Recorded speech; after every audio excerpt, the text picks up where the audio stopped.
வணக்கம். இப்போ நம்ம என்ன பார்க்க போறோம் அப்படின்னா, நம்ம ரேணுஸ் ஹோம் ஃபுட்ஸோட கருப்பு உளுந்து சாதம். நான் ஒரு கப்புக்கு வந்து 4 கப்பு தண்ணி குக்கரில் வச்சு அது நல்லா கொதிச்சிடுச்சு. இப்போ நாம் எடுத்து வச்சிருக்கிற கருப்பு உளுந்து சாதம் ப்ரீமிக்ஸை வந்து நம்ம அதில் போட்டுக்கலாம்.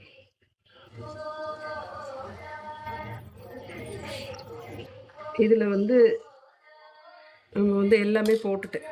அதாவது பூண்டு, மிளகு, சீரகம், வெந்தயம், அதுக்கப்புறம் தேவைக்கு சால்ட்டு எல்லாமே நான் அதில் போட்டுட்டேன்.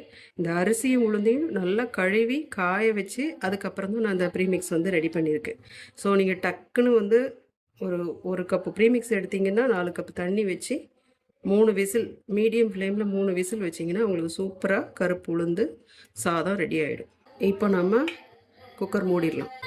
ஓகே, எப்பயுமே நம்ம அந்த வால்விலேருந்து நல்லா ஆவி வந்ததுக்கப்புறம் நம்ம வெயிட் போடுறது நல்லது. ஏன்னா ஏதாவது அதில் அடைச்சிருந்தது அப்படின்னா குக்கர் ஸ்பாயில் ஆகிறதுக்கு வாய்ப்பு இருக்குது. பாருங்கள், நல்ல இந்த வால்வு வந்து நல்லா ஓப்பனாக தான் இருக்குது. இப்போ நம்ம வெயிட் போட்டுக்கலாம். அப்புறம் மீடியம் ஃப்ளேம். இப்போ நம்ம வந்து இந்த கருப்பு உளுந்து கஞ்சிக்கு வந்து தொட்டுக்கிறதுக்காக தேங்காய் துவையல் அரைக்க போகிறோம். அது வந்து தேங்காய், பச்சை மிளகாய், பூண்டு, உப்பு இதெல்லாம் போட்டிருக்கேன். போட்டு நம்ம நைஸாக அரைச்சி எடுத்துகிட்டு நம்ம கருப்பு உளுந்து கஞ்சிக்கு சூப்பரான தேங்காய் துவையல் ரெடி ஆகிடுச்சு.